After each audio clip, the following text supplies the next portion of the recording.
찬송가 149장입니다. 149장 주 달려 죽은 십자가.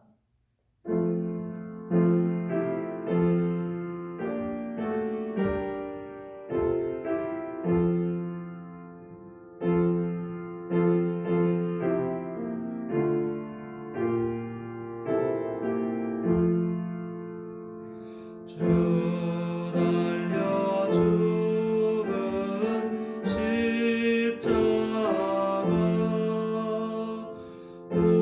우리가 생각할 때에 세상에 속한 욕심을 헛된 줄 알고 버리네. 죽으신 구주 밖에는 자랑을 말게 하소서. 보혈의 공로 힘입어 교만한 마음을 버리네. 못 박힌 손발 보니 근잡이 나타내셨네. 가시로 만든 면류관 우리를 위해 쓰셨네.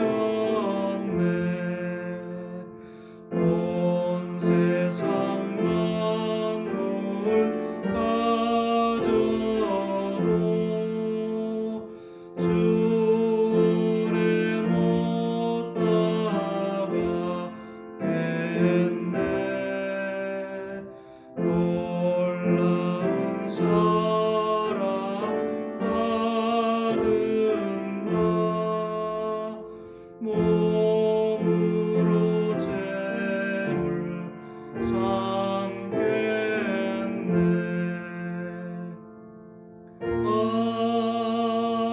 아멘. 오늘 주의 말씀은 누가복음 23장 8절로 12절 말씀입니다. 누가복음 23장 8절로 12절 말씀 제가 봉독하겠습니다. 헤롯이 예수를 보고 매우 기뻐하니 이는 그의 소문을 들었으므로 보고자 한 지 오래였고 또한 무엇이나 이적 행하심을 볼까 바랐던 연고로라. 여러 말로 물으나 아무 말도 대답하지 아니하시니 대제사장들과 서기관들이 서서 함께 힘써 고발하더라. 헤롯이 그 군인들과 함께 예수를 업신여기며 희롱하고 빛난 옷을 입혀 빌라도에게 도로 보내니 헤롯과 빌라도가 전에는 원수였으나 당일에 서로 친구가 되니라. 오늘은 진리 앞에 드러나는 세상의 불의라는 제목으로 함께 말씀을 나누겠습니다.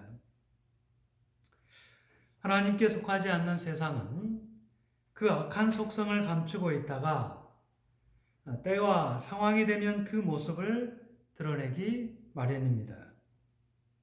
마치 맹수가 유유자적하다가 먹잇감이 나타나면 야수성을 드러내듯 세상의 악한 속성은 불이한 상황과 만나 화학 반응하며 폭발적으로 반응합니다. 한나 아렌트는 이런 악마적 속성이 어떻게 조성되고 분출하는지 그 원인과 과정을 추적하였습니다.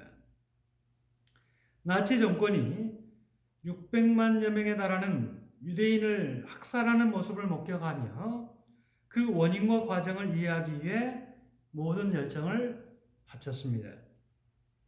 그녀의 결론은 사유하지 않는 죄였습니다. 생각하며 살려는 태도를 잃어버린 것이 결국 악을 불러온다는 충격적인 결론에 이르게 된 것입니다. 옳고 바른 것을 찾으려는 태도, 또 인간다운 삶을 추구해 가려는 노력, 사익이 아닌 공공의 이익을 구하려는 자세, 이런 것을 잃게 될 때 인간은 나치의 앞잡이 아히만이 될 수 있습니다. 집에서는 지극히 평범하고 마음씨 좋은 아버지로 돼 밖에서는 수많은 유대인들을 가스실로 보냈던 악마 같은 인간이 될 수 있는 것입니다. 오늘 본문도 보면 사유하지 않는 대중, 지도자에 맹종하며 오도된 여론에 휩쓸린 대중이 결국 예수를 죽음으로 몰아가는 것을 볼 수 있습니다. 선한 의지를 갖지 못한 이들이 추종하고 떠받치는 체제가 죄 없는 한 인간을 무참히 희생시키는 것을 볼 수 있는 것입니다. 본문은 악한 세상이 갖는 속성을 집약적으로 보여주고 있습니다. 힘과 폭력으로 타인을 조롱하고 욕하는 무리한들, 거짓과 모함으로 한 인간을 파멸로 몰아가는 사악한 종교인들, 정치 권력을 위해서 결국 회피와 책임 전가를 택한 빌라도, 방광과 유희로 진리를 희화화한 헤롯 등은 악한 세상이 갖는 사악한 속성을 집약적으로 보여주고 있는 것입니다. 먼저 제사장 수하에 경비병들이 등장하고 있습니다. 예수님을 체포해 간 경비병들은 그 밤에 예수를 희롱하고 때렸습니다. 어떤 사람들은 예수의 얼굴에 침을 뱉었고 어떤 사람은 예수의 눈을 가리고 주먹으로 친 후 누가 쳤는지 알아맞혀 보라고 하였습니다. 누군가는 쌍욕을 하고 누군가는 멱살을 잡으며 거칠게 위협하였습니다. 법도 윤리도 양심도 지성도 없는 오로지 주먹과 힘만을 믿고 사는 이들이었습니다. 잔인하고 포악스럽고 호전성만 가득한 무례배들이었습니다. 이들을 보고 있노라면 과거 잔인했던 일본군을 떠올리게 되고 군사정권 때 대공분실에서 온갖 고문을 자행했던 자들을 연상하게 합니다. 잔인한 포악성으로 폭력을 휘둘렀던 그런 이들을 떠올리게 하는 것입니다. 아무튼 예수님을 향한 희롱과 폭력은 밤새 이어졌습니다. 비이성적인 폭력과 가학이 유순한 어린 양을 철저히 유린한 밤이었습니다. 잔인한 포악의 어둠이 순수한 영혼을 거칠게 찢어발긴 밤이었습니다. 주님은 아무 저항 없이 그 능욕과 폭행을 다 받으셨습니다. 고통스러운 능멸을 참고 견디셨습니다. 무엇을 위함입니까? 우리 안에 포악한 심성을 걷어내시기 위함입니다. 타락한 본성을 따른 원초적 잔인성을 제거하시기 위함입니다. 폭력으로 원하는 세계를 만들어내고자 하는 그 욕망을 멸하시고 대신 그 자리에 착하고 의롭고 진실한 영혼을 창조하시기 위함입니다. 인간 안에 있는 폭력성을 억제하고 소멸하여 선한 의지를 가진 새 사람으로 우리를 지으시기 위함인 것입니다. 어떻습니까? 내 안에 있는 폭력에 길들여진 괴물은 그 생명력을 점차 잃어가고 있습니까? 폭력적 힘에 의지해서 내 의지를 관철하려는 그 욕망은 서서히 사그라지고 있습니까? 수치를 무릅쓰신 주님의 사랑만이 내 안의 폭력성을 잠재울 수 있습니다. 무자비한 폭력을 감내하신 그 순종이 내 안의 옛사람을 멸하고 새로운 의지를 창조해낼 수 있습니다. 모욕과 능멸을 감수하는 그 지극한 헌신만이 폭력에 의지하지 않는 하나님의 백성, 모든 인간을 고귀하게 대하는 하나님의 백성, 존엄한 가치를 쫓아 참된 인간성을 되찾은 하나님 백성을 지어낼 수 있는 것입니다. 그런 의미로 주 안에서 새로워진 우리는 더 이상 잔인한 폭력에 의존하지 않고 능욕과 폭행을 두려워하지 않고 정의의 승리를 믿으며 주를 따라야 하겠습니다. 주를 박해한 두 번째 부류는 거짓과 유선이 가득한 종교 지도자들입니다. 날이 새매 백성의 장로들 곧 대제사장과 서기관들이 모였습니다. 당시 초미의 관심사였던 예수의 예를 두고 모이지 않을 수 없었을 것입니다. 그들은 예수를 끌고 와 공회 앞에 세우고 물었습니다. 네가 그리스도이거든 우리에게 말하라. 예수께서 말씀하셨습니다. 내가 그렇다고 말할지라도 너희가 믿지 아니할 터이요. 내가 물어도 너희가 대답하지 아니할 것이니라.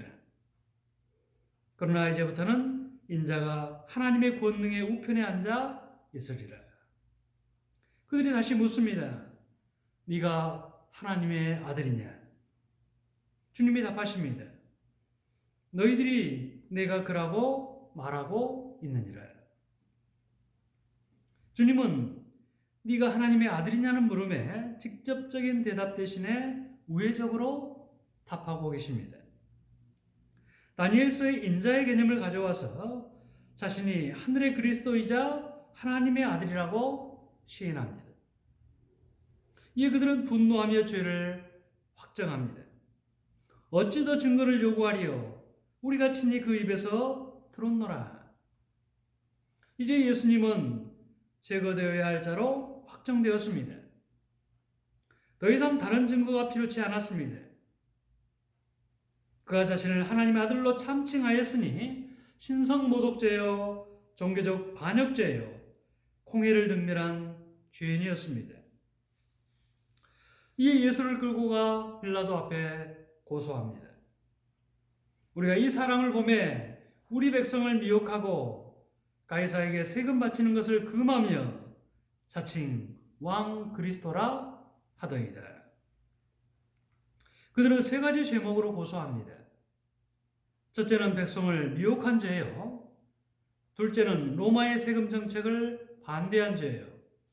셋째는 자칭 왕이 되어서 반역을 도모한 죄입니다. 하지만 이것들은 자신들이 만들어낸 죄에 불과하였습니다. 순전히 거짓이고 모함이었습니다. 예수님은 백성을 진리로 가르치셨지 미혹한 적이 없으십니다. 가이사의 것은 가이사에게 바치라고 하셨지 세금 바치는 것을 금하신 적이 없습니다. 또 사람들로부터 왕 되기를 종용받기는 하셨으나 주님은 그 자리를 적극 피하셨습니다.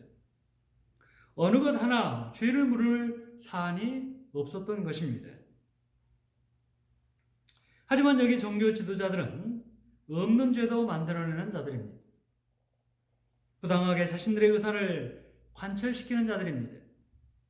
입으로는 진리를 말하지만 행동으로 거짓을 택하는 그런 자들입니다. 그들은 거짓과 위선으로 자신의 기득권을 지키는 자들인 것입니다. 기득권자란 어떤 자입니까? 가진 돈과 권력으로 그 안의 욕망을 끝없이 유지하고 확장하려는 자입니다. 단지 많은 재산과 높은 지위를 가졌기 때문에 기득권자가 아니라 그것으로 자기 보전과 욕망을 끝없이 도모하기 때문에 기득권자인 것입니다. 이를 구분하지 않으면 우리는 자칫 이분법적 사고 가운데 모든 가진 자를 경멸하게 됩니다. 높은 연봉을 받는 자, 높은 지위에 있는 자, 이런 자들을 다 기득권자라고 공격하게 됩니다. 결국 어떤 권위도 어떤 노력도 인정하지 않고 거부하는 그런 결과를 낳게 되는 것입니다. 이는 균형 잡힌 시각이라 할 수 없습니다. 편협하고 단편적인 이해인 것입니다. 아무튼 여기 종교 지도자들은 거짓과 위선으로 가진 기득권을 유지하려는 자들입니다. 겉으로는 경건하나 세상의 모습 그대로를 닮은 자들입니다. 이들은 세상에 속한 자들이지 결코 하나님께 속한 자들이 아닌 것입니다. 성도 여러분, 우리는 예수 그리스도 안에서 구속함을 받아 하나님께 속한 자들이 되었습니다. 십자가의 생으로 주님의 것으로 사신 바 되었습니다. 다시는 거짓과 위선, 탐심과 소욕으로 살지 않도록 세상에서 속량해 내신 것입니다. 따라서 우리는 이들처럼 거짓으로 가득한 기득권자가 되어서는 안 될 것입니다. 자기 한 일을 위해 참과 진리를 저버리는 그런 위선자가 되어서는 안 되겠습니다. 우리는 참된 것을 말하고 주신 돈과 힘으로 가난한 이들을 돌보며 또 말과 행동으로 공평과 정의의 하나님 나라를 추구하는 새 백성이 되어야 합니다. 바로 그것이 하늘의 새 백성으로 지어진 자의 삶의 태도인 것입니다. 셋째로 등장하는 인물은 빌라도입니다. 당시 유대 지역 총독이었던 빌라도는 로마법에 비추어 볼 때 예수로부터 어떤 제목도 찾을 수 없었습니다. 증거도 명확치 않았을 뿐더러 그 고소하는 내용이라는 것이 다분히 종교적인 것들 뿐이었습니다. 그리고 그는 이 일의 배경에 예수께 대한 유대 지도자들의 시기심이 있다는 것을 너무나 잘 알고 있었습니다. 그러니 즉각 예수를 풀어주고 죄 없다고 선언해야 마땅합니다. 로마법에 저촉되지 않는 이상 무죄를 선고하고 방면해야 했습니다. 하지만 그는 그렇게 하지 않았습니다. 그는 약삭빠른 정치인이었습니다. 대중들의 욕구를 잘 아는 사람이었습니다. 그는 예수가 갈릴리 사람인 것을 알고 분봉왕 헤롯에게 보냅니다. 갈릴리는 헤롯의 관할이었기 때문에 그에게 이 골치 아픈 일을 처리하라고 떠맡긴 것입니다. 이에 주님은 사람들에게 이끌려 헤롯이 기거하는 곳으로 보내집니다. 헤롯은 예수를 보고 매우 기뻐합니다. 이미 예수께 대한 소문을 익히 들어 알고 있었기 때문에 그를 보게 된 것이 무척이나 반가웠던 것입니다. 그는 예수께 궁금한 점이 많았습니다.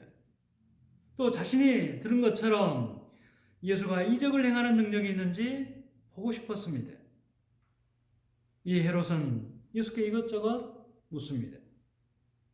하지만 주님께서는 아무 대답도 하지 않으십니다.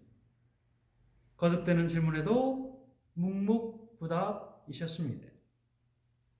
그 이유는 헤롯이 자신을 반기는 이유를 너무나 잘 알고 계셨기 때문입니다. 그의 물음이라고 하는 것이 진리를 향한 진지함에서 비롯된 것이 아니라는 것을 뻔히 아셨기 때문입니다.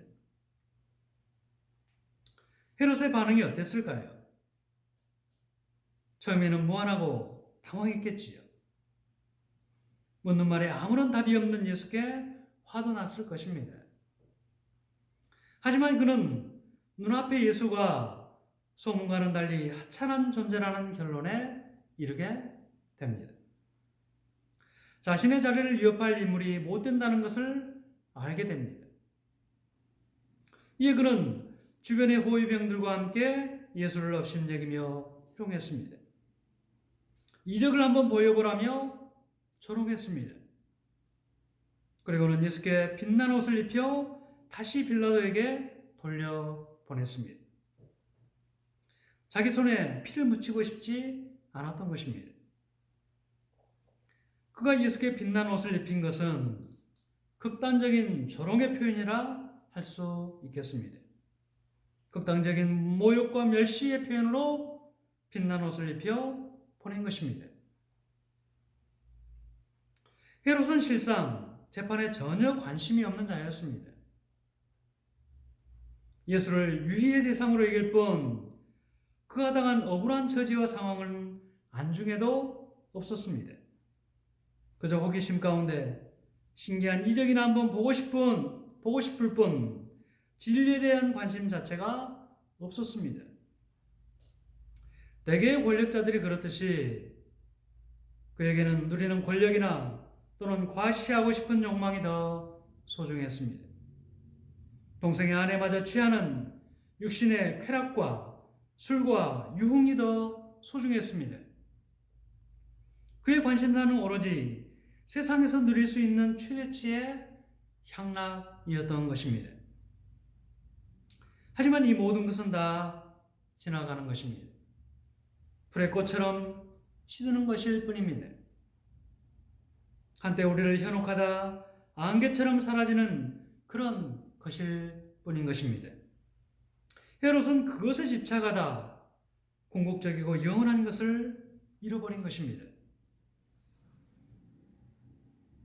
하지만 예수께서는 하나님의 궁극적이고 영원한 뜻을 조차 사셨습니다. 참되고 옳은 것을 조차 사셨습니다. 그 결과 주님은 헤롯이 걸쳐준 옷이 아니라 하늘 영광으로 옷 입는 그런 분이 되셨습니다. 헤롯 같은 한 지역의 분봉왕이 아니라 온 세상, 온 우주의 왕이 되셨습니다.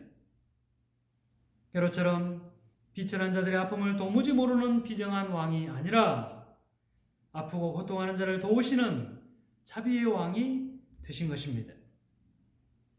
성도 여러분, 주님은 우리에게 영원한 것을 주시기 위해서 그 수치와 모욕을 참으셨습니다.